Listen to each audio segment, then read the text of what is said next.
நாடாளுமன்ற தேர்தல் கூட்டணி குறித்து முடிவெடுக்கும் அதிகாரம் பொதுச் செயலாளர் பிரேமலதா விஜயகாந்துக்கு வழங்கப்பட்டிருக்கிறது. அது மட்டுமல்லாது தேமுதிக இதுவரை எந்த கட்சியுடனும் கூட்டணி குறித்து மறைமுகமாகவோ அதிகாரப்பூர்வமாகவோ பேசவில்லை என்று தெரிவிக்கப்பட்டிருக்கிறது.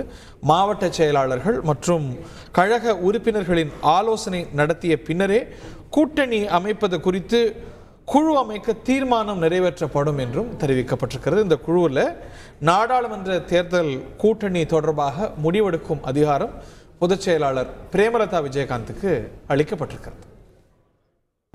மேலும் விவரங்களோடு செய்தியாளர் தாய்மானவன் இணைந்திருக்கிறார்.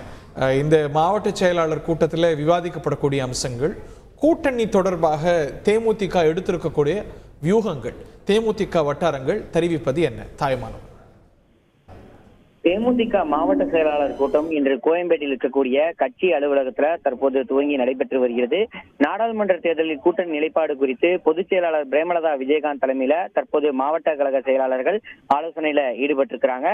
மொத்தமாக 79 மாவட்ட செயலாளர்களுக்கு முறையாக அழைப்பு விடுக்கப்பட்டு மாவட்ட செயலாளர்கள் அனைவரும் தற்போது கூட்டத்துல பங்கேற்றிருக்கிறார்கள். மாவட்ட செயலாளர்கள் தெரிவிக்கக்கூடிய கருத்துக்களை அடிப்படையாக கொண்டு நாடாளுமன்ற தேர்தல் குறித்து முடிவெடுக்க தேமுதிக தலைமை திட்டமிட்டிருக்கிறது. அதற்கான முன்னெடுப்பை தான் தற்போது மேற்கொண்டு வருகிறது.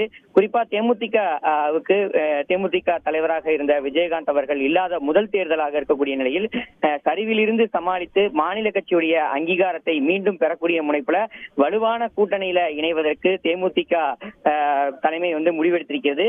கடந்த நாடாளுமன்ற தேர்தலில் அதிமுக, பாஜக, பாமகவுடன் கூட்டணியில் இருந்த தேமுதிக வருகின்ற நாடாளுமன்ற தேர்தலில் அதிமுக அல்லது பாஜக கூட்டணியில இணைவது குறித்து தற்போது ஆலோசனையில ஈடுபட்டு வராங்க.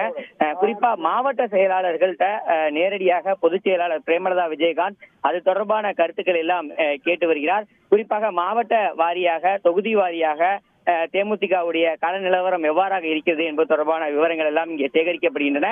ஏற்கனவே கள்ளக்குறிச்சி, விருதுநகர் உட்பட தேமுதிகவுக்கு வாக்கு வங்கி அதிகமாக இருக்கக்கூடிய செல்வாக்கு மிக்க 7 தொகுதிகள் என்பது தேர்வு செய்து தேமுதிக தலைமை பட்டியலிட்டு வைத்திருக்கிறது.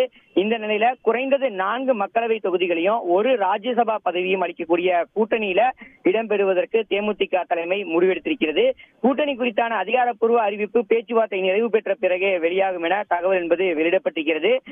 இந்த நிலையில்தான் தற்போது இன்று நடைபெற்று வரக்கூடிய மாவட்ட செயலாளர் கூட்டம் என்பது முக்கியத்துவம் பெற்றிருக்கிறது. முன்னதாக தேமுதிக பொதுச் செயலாளர் பிரேமலதா விஜயகாந்த், துணை பொதுச் செயலாளர் பார்த்தசாரதி, சுதீஷ் ஆகியோர் இங்கே வருகை தந்திருந்த ஒரு நிலையில தேமுதிக மாவட்ட செயலாளர்கள் கூட்டமானது தற்போது துவங்கி நடைபெற்று வருகிறது.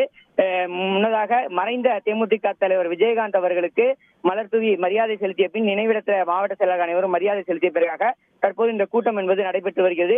ஒவ்வொரு மாவட்ட செயலாளர்களிடம் தனித்தனியே பேசக்கூடிய குழுவானது இதன் பிறகாக குழு அமைக்கப்பட்டு பேச்சுவார்த்தை தொடங்க இருப்பதாக தகவல்கள் வெளியாகி இருக்கிறது. செய்திகளை உடனுக்குடன் தெரிந்து கொள்ள உடனே சப்ஸ்கிரைப் பண்ணுங்க.